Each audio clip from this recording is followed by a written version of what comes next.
नमस्कार, मैं हूं वीरेश सिंह। आईटीआई के टॉक शो में आपका एक बार फिर से स्वागत करता हूं। आज जो है तो मैं आप लोगों को बता रहा हूं कि आईटीआई एग्ज़ाम की परीक्षा में कैसे सफल हों पढ़ करके, है ना। तो कोई बहुत बड़ा भूत नहीं है जिसको आप हवा या भूत बना लेते हैं। मैं अपने आप को बताऊं कि 52 ईयर का एक्सपीरियंस आपको बता रहा हूं। मैंने भी ऐसे ही पढ़ाई की है और मैं हमेशा मेरिट में भी रहा, गोल्ड मेडल भी रहा। मेरी अभी पिछले साल मेरी बिटिया जो है तो आईसीएसई बोर्ड में 98% उसका रिजल्ट रहा और मध्य प्रदेश में 1 नंबर पे आई थी वो, ठीक है ना। तो आप लोगों को बता दूं कि ये कोई हवा नहीं है। आप इसको समझिए, बस जरा सा समझिए कि आप कैसे एग्जाम देंगे और कैसे उसको पास होंगे। इसमें बहुत ज़्यादा लेट लपेट करके जो सब लोग बताते हैं कि आप ऐसा करिए, सुबह उठ करके आप पढ़िए, आप ये पढ़िए, आप ये पढ़िए, कुछ भी नहीं है मेरे भाई साहब। किसी भी परीक्षा को देने के लिए आपको सिर्फ आपकी ईमानदारी चाहिए कि आप कितने ईमानदारी से पढ़ाई कर रहे हैं, कितने सीरियस से पढ़ाई कर रहे हैं। आप कितना भी टाइम दीजिए, कोई ये नहीं कहता है कि आप 4 घंटे 5 घंटे 6 घंटे दीजिए। दिखाने के लिए आप 7-7 8-8 घंटे पढ़ें, लेकिन उसमें ईमानदारी न रहे तो फिर क्या करना चाहिए। मैं आज आपको एग्जैक्ट चीज़ बता रहा हूँ जो मैंने और अपने बच्चों के साथ मैंने प्रयोग किया। सबसे पहले परीक्षा देने के पहले आप लोग अपने आप को कूल माइंड कर लीजिए। जैसे सपोज अभी आपके पास, अब ये करीबन आज 19 तारीख हो गई, अब आप के पास 11 दिन टाइम बनता है। तो 11 दिन का टाइम का सबसे पहले टाइम फ्रेम बना लीजिए कि 11 दिन है तो हम कितने नंबर आप क्वेश्चन पढ़ेंगे। अगर आपकी क्षमता इतनी है कि हम 100 क्वेश्चन पढ़ लेंगे, अगर हम 5 साल का पेपर ईडी का निकाल लें, सीवीटी का निकाल लें, एम्प्लॉयमेंट स्किल का निकाल लें, किसी का XYZ का हम निकाल लें, वर्कशॉप कैलकुलेशन का निकाल लें, किसी का भी निकाल लें, तो हम अगर 5 साल के पेपर को उठा लें और हम सोचें कि 100 क्वेश्चन आपके पास, 11 दिन है, 100 आपके पास प्रश्न है, तो हम एक दिन में कितने प्रश्न पढ़ेंगे। ये आपका एक टाइम टेबल होना चाहिए। जितना है आपके पास, हालांकि अब टाइम आपके पास 11 दिन बचा है, तो 11 दिन के हिसाब से मैं आपको टाइम फ्रेम बता रहा हूं कि 110 क्वेश्चन होते हैं। अगर हम 10 क्वेश्चन पर डे पढ़ें तो, अब 10 क्वेश्चन पर डे पढ़ने के लिए बहुत बड़ी बात नहीं होती है, ठीक है। अब मैं आपको एक चीज बताता हूं कि आपने ये कर लिया कि सर हम 110 क्वेश्चन 11 दिन के अंदर पढ़ेंगे। पढ़ने का तरीका समझ लीजिए। कभी भी सब लोग कहते हैं कि सुबह पढ़िए, सुबह चीज़ें याद हो जाती, ऐसा कुछ भी नहीं है ना। दिमाग आपका वही है, शरीर आपका वही है, पढ़ना आपका वही है, कोई स्पेशल चीज़ सुबह नहीं आती है। होता क्या है कि सुबह पढ़ने के लिए इसलिए बोला जाता है कि जब आदमी सोया रहता है, सो करके जब जगता है तो उसका दिमाग और कहीं चीज़ों में नहीं जाता है, वो दिमाग उसका शांत रहता है, इसलिए सुबह पढ़ने के लिए बोला जाता है। लेकिन आप अपने दिमाग को 2 बजे भी, 3 बजे भी, 4 बजे दिन को भी शांत कर सकते हैं। सबसे पहले अपने कमरे में जाकर के कागज़ पे लिख दीजिए बड़े से कि हम इस बार सफल होंगे और इतने % हमारा रिजल्ट आएगा। हम बेस्ट हैं, हम बेस्ट करेंगे, हम बढ़िया करेंगे। जो भी आप स्लोगन लिखना जिसको आप देखते रहें, ठीक है। और आज पहला दिन है तो आज हम पहले दिन जो है तो आज इस तारीख है, जैसे 19 तारीख है, तो 19 तारीख को हम 10 क्वेश्चन पढ़ेंगे सुबह से लेकर के शाम के बीच में, ठीक है। कोई ज़रूरी नहीं है सुबह आप जागे, आप हाथ पैर धोए, आप सब कुछ चीज़ें करके आप 9 बजे, मैं कह रहा हूँ दिन में आप 9 बजे आराम से अपने कमरे में पढ़ने चले गए। सबसे पहले जो सबका आपका जो दुश्मन है ना वो है मोबाइल। मोबाइल को स्विच ऑफ कर दीजिए, किताब को लेकर के बैठ जाइए और एक तरफ आप रफ जिसको कहते हैं नोटबुक ले लीजिए और पेन का यूज बिल्कुल मत करिए। आप पहले पेंसिल का यूज करिए, ठीक है। 2 चीज रखिए, एक पेन एक पेंसिल। आप 10 क्वेश्चन को सबसे पहले जिस कॉपी में है, जिस किताब में है, जिस सीरीज में है, उसको आप 10 चीज़ों को जो पढ़ना है उसको अंडरलाइन करते जाइए। ऐसे अंडरलाइन करते चले जाइए, पहली बार उसको पेंसिल से अंडरलाइन करिए आपके क्वेश्चन और आंसर को। सिर्फ आप अभी लिखेंगे नहीं, अंडरलाइन करते चले जाएंगे 10 क्वेश्चन को। मेरे हिसाब से 1 घंटे में 10 क्वेश्चन को आप अंडरलाइन कर लेंगे। 10 क्वेश्चन को बड़े आराम से आपको अंडरलाइन करना है, और अंडरलाइन करते समय आपको एक एक शब्द को बड़े आराम से पढ़ना है। ठीक है, 1 घंटा आपका चला गया। दूसरे घंटे पे थोड़ा सा 10 मिनट का ब्रेक ले लीजिए, चाय पी लीजिए, पानी पी लीजिए, इसके बाद मोबाइल बिल्कुल ना खोलिए। इसके बाद तुरंत 10-15 मिनट के बाद फिर बैठ जाइए आप।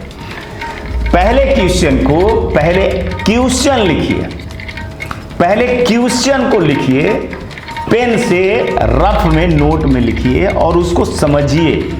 इसके बाद उसका आंसर लिखिए और आंसर को भी समझिए। ऐसे करके आप 10 क्वेश्चन के क्वेश्चन और आंसर आप कोशिश करिए कि क्या मैं 1 घंटे के अंदर लिख सकता हूं या नहीं। ज्यादा से ज्यादा आप 2 घंटे के बीच में ही ये चीज को रखिए कि 1 घंटे में हम अंडरलाइन करेंगे और 2 घंटे के अंदर हम 10 क्वेश्चन लिख पाएंगे। ठीक है, इससे क्या होगा, एक तो आपको पेपर का टाइमिंग बहुत अच्छी हो जाएगी कि आप कितना जल्दी पेपर दे पाएंगे, कितना क्या दे पाएंगे, और पेन से लिखेंगे तो आपको हर चीज दिमाग पे याद होगी। 2 घंटे में 10 क्वेश्चन बड़े आराम से किया जा सकता है, बहुत आराम से। और आपको तो देख करके लिखना है। जब आप देख करके लिखे ना, तब आप पढ़िए, मन में मत पढ़िए, आप पढ़िए। जैसे मैं बोल रहा हूं वैसे एक एक क्वेश्चन को पढ़िए और फिर उसी क्वेश्चन को आप आंसर को भी पढ़िए। तो आपके 3 घंटे आपके फर्स्ट हाफ में चले जाएंगे, सिर्फ फर्स्ट हाफ में। 12-1 बजे तक, 2 बजे तक ये करिए। इसके बाद अगर आप 2 बजे से लेकर के 7 बजे तक, 8 बजे तक सारा काम करिए, नहीं पढ़ने की जरूरत है। जो घर का काम है वो करिए, ठीक है। लेकिन इस बीच में जो आप लिखे हुए हैं ना क्वेश्चन और आंसर, उसको आप इस वाले जेब में रख लीजिए। ये 2 जेब होती हैं आपकी, या पैंट के जेब में रख लीजिए। और जब आप खाना खाएं और खाना खा करके अपने दोस्तों के साथ मिलने या काम करने जाएं, तो जब आपको टाइम मिले ना 2 बजे से लेकर के 7 बजे 8 बजे के बीच में, तो 1 या 2 या 3 बार, कम से कम 3 बार उन सवालों को देख लीजिए। सिर्फ देख लीजिए, अगर पढ़ेंगे तो बहुत बेहतर है।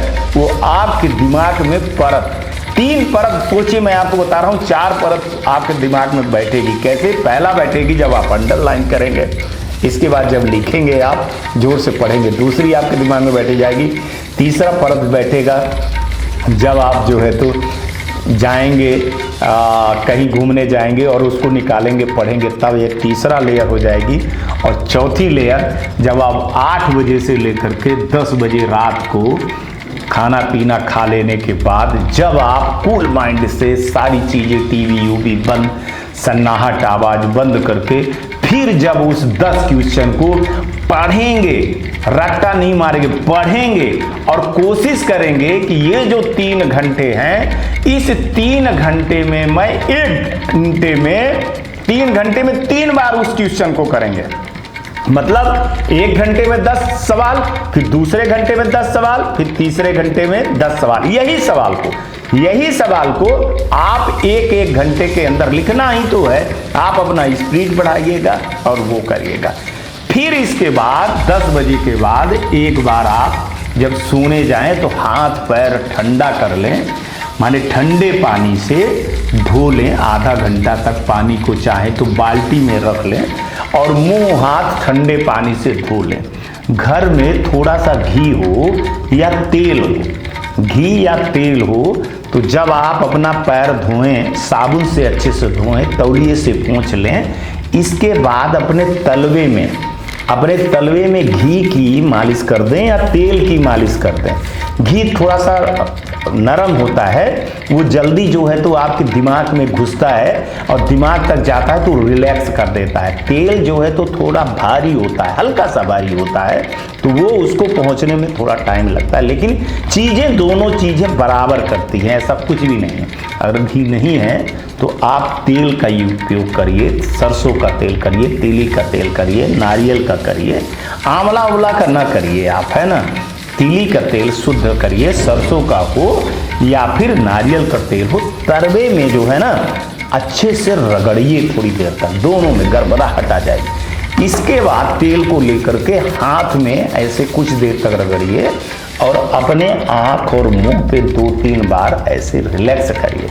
फिर आप जब सोने चले जाएं, एक बार अपने मन से उन सवालों का चित्र देखने की कोशिश करें कि आपने क्या क्या चीज़ें पढ़ा है, क्या चीज़ नहीं पढ़ा है। वो जो पर्ची है ना बगल में लिए रहें, अगर आपको वो नहीं समझ में आ गई तो एक बार आप पर्ची को पढ़ लें, इसके बाद आप रिलैक्स हो करके सो जाएं। आप देखिएगा कि 10 क्वेश्चन एक दिन, 11 दिन में आपके 110 क्वेश्चन। तो इस तरह से आपके 10 क्वेश्चन पर डे के हिसाब से 11 दिन में 110 क्वेश्चन बन जाएंगे आपके। आप सोचिए, बहुत बड़ी बात होती है कि 110 क्वेश्चन में ही आपके पेपर में आएंगे, उसका 10% मान लीजिए, 10 क्वेश्चन मतलब माने बराबर हो गया। जो मैं कहना चाहता हूँ, परीक्षा के एक दिन पहले आप फिर से रिवीजन करिए, माने 11वें दिन जो मैं बोल रहा हूँ, 11वें दिन नहीं, आप 100 ही क्वेश्चन लीजिए। वो तो मैं आपको एक मैथमेटिक्स बता रहा हूँ। जब आपका पेपर एक दिन बचे, उस दिन आप सारी चीज़ों को, माने 100 पेपर को कोशिश करिए कि 100 क्वेश्चन को एक दिन में पढ़ने के, बड़े आराम से आप नोवेल की तरह पढ़िए, जोर जोर से पढ़िए। और अगर मैं आपको एक चीज़ बता दूं कि डेली अगर अपने कमरे में आप जितना जोर से पढ़ेंगे ना, उतना जोर से आपके दिमाग में वो आंसर इम्पैक्ट करेगा। और आप लोग जो मुनमुना करके पढ़ते हो ना, वो चीज़ें इम्पैक्ट नहीं करती हैं, उतना इम्पैक्ट नहीं करती है। जितना आप जोर से बोलेंगे ना, उतना आपके कान को सुनाई देगा, उतना ही आपके दिमाग को सुनाई देगा, उतनी चीज़ें ही याद रहेगी। जैसे मैं आपको बताऊं, बहुत बढ़िया एग्जाम्पल बता रहा हूं और आप बताइएगा। कोई पिक्चर आप देखते हैं, आप 3 घंटे पिक्चर देखते हैं ना, अगर पिक्चर की स्टोरी आपको 1 महीने के बाद में, 1 साल के बाद भी कहा जाए, तो आप क्या करते हैं, आपको सारी पिक्चर, सारे गाने याद रहते हैं। लेकिन आप जो किताब उठा करके पढ़ते हो ना, तो आपको क्यों नहीं याद रहता? क्यों वो विजुअल याद नहीं रहता? क्योंकि हम ईमानदारी से वो चीज़ को देखते नहीं हैं। हम पिक्चर को बहुत सीरियसली, बहुत ईमानदारी से देखते हैं, लेकिन हम जब पढ़ते हैं तो अपने नोट को, अपने बुक को नहीं देखते।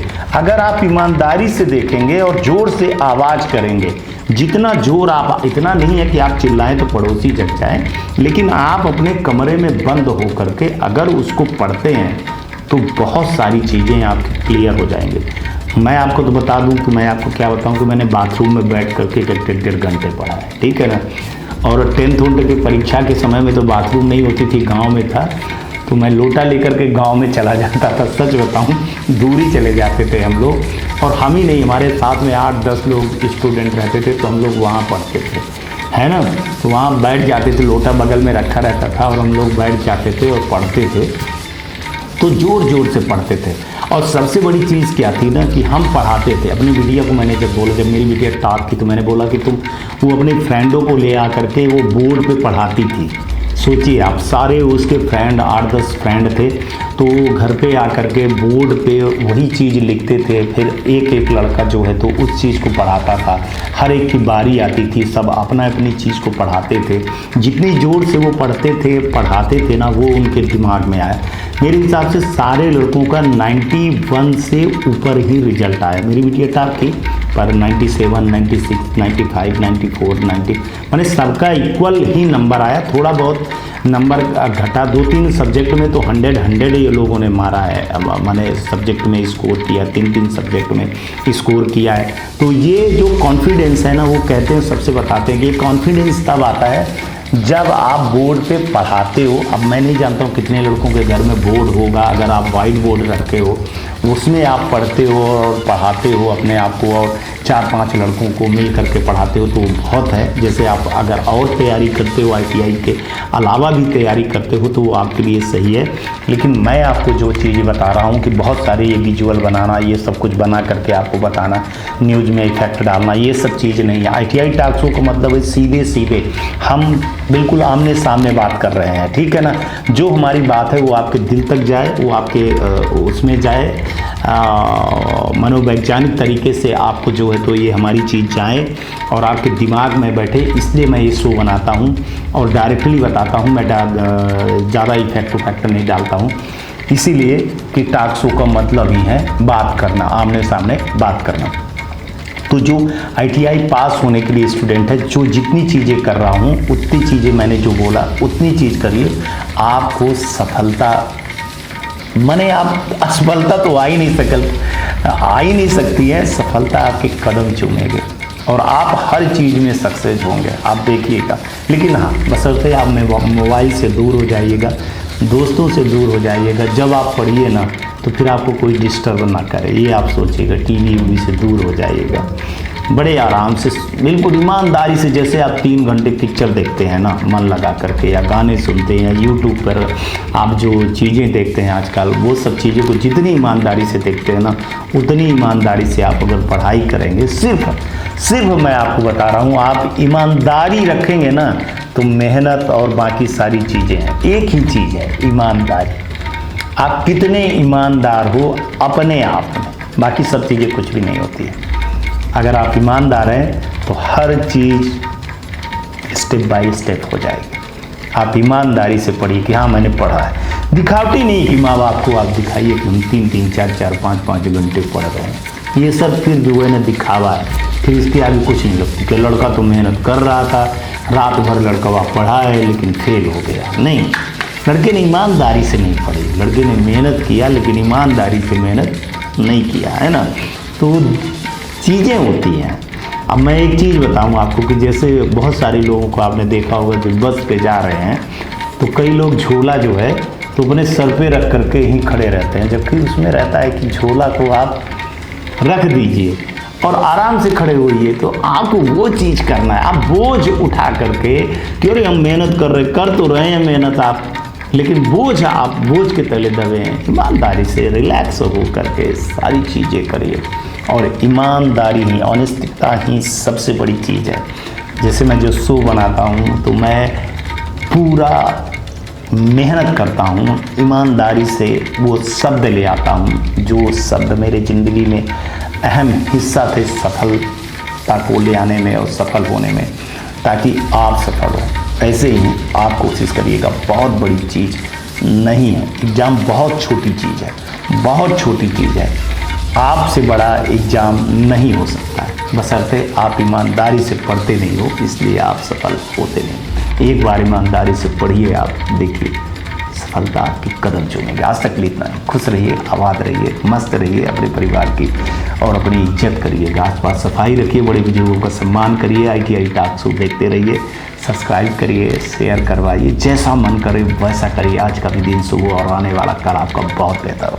कल आएंगे फिर किसी नए मुद्दे पर, तब बात करेंगे। तब तक आप लोग इंजॉय करिए। आज का भी दिन शुभ हो, आने वाला कल भी आपका बहुत बेहतर हो।